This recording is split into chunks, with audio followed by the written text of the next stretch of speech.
kami sudah sampai di lokasi budidaya jangkrik madu yang dikelola oleh Pak Ian dan Bu Sufi.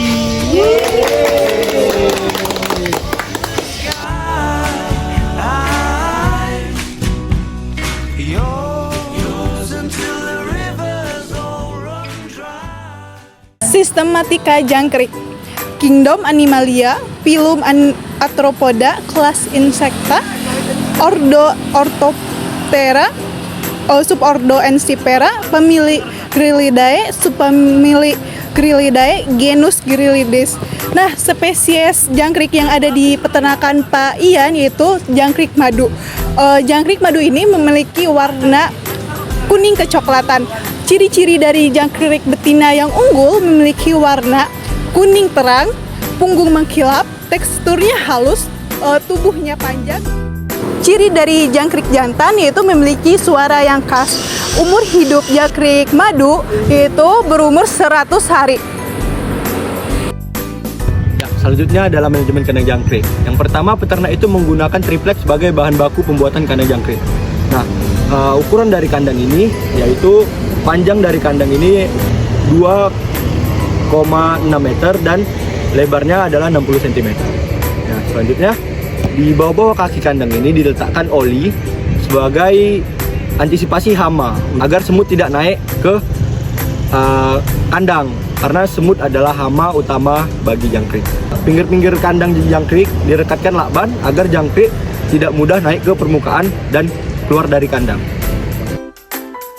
Oke teman-teman, di sini saya akan menjelaskan tentang manajemen pemeliharaan kepada ternak jangkrik madu. Nah, di sini teman-teman saya akan menjelaskannya. Seperti yang kita ketahui ya teman-teman, jangkrik itu harus disemprot 4 kali atau bahkan lebih di musim kemarau. Nah, seperti yang kita ketahui juga pada ternak jangkrik madu Pak Ian yang kami datangi tidak terdapat penyakit apapun. Namun, jika cuaca panas banyak, jangkrik itu harus disiram. Nah, karena jangkrik itu minum dari semprotan itu, jika tidak minum itu maka mereka akan memakan temannya sendiri ataupun disebut dengan kanibal. Nah, untuk pakannya itu teman-teman, kalau habis ditambahi, itulah pakannya. Untuk pensortiran jangkrik dilakukan setiap 3 minggu sekali. Untuk durasinya selama 2 hari. Untuk setiap masa perkawinan, 15 kilo jangkrik akan menghasilkan 7-8 kilo telur di setiap kandangnya. Untuk telur dilakukan pengeraman selama 3 hari juga. Lalu setelah 3 hari diangkat ke dalam pasir, diletakkan di dalam pasir. Nah, setelah itu bergantian sarang telur dilakukan setiap pergantian induk juga ya teman-teman. Untuk telur jangkrik setiap 2 ons itu, setiap 2 ons telur jangkrik madu akan menghasilkan setidaknya lebih 15 kilo jangkrik. Nah, untuk pemberian pakan di peternakan jangkrik madu Pak Ian ini memberikan daun ubi dan juga pelet untuk jangkriknya. Setelah kami melakukan wawancara, ternyata Pak Ian memberikan daun ubi karena daun ubi ini lebih minim pestisida dibandingkan dari tumbuhan lainnya. Kemudian selain karena lebih minim pestisida, daun ubi juga lebih gampang didapatkan karena Pak Ian mengambil daun ubi tersebut dari ladang.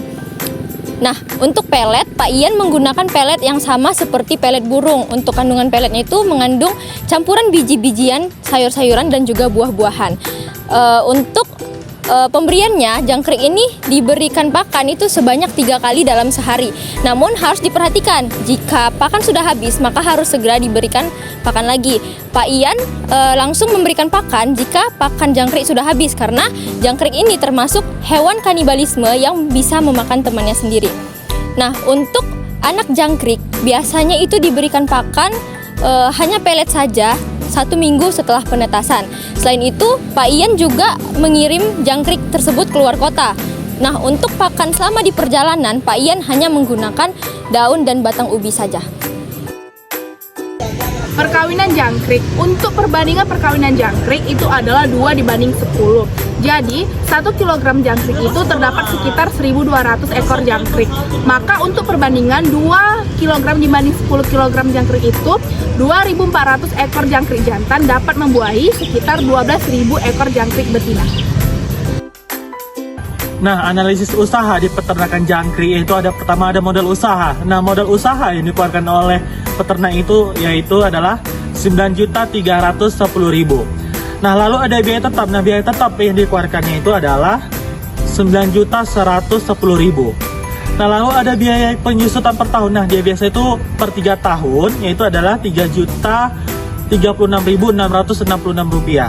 Nah, untuk biaya penyusutan per bulan yang dikeluarkan oleh peternak ini yaitu adalah Rp253.055 rupiah. Nah, untuk biaya variabel keluarkannya itu adalah Rp2.690.000.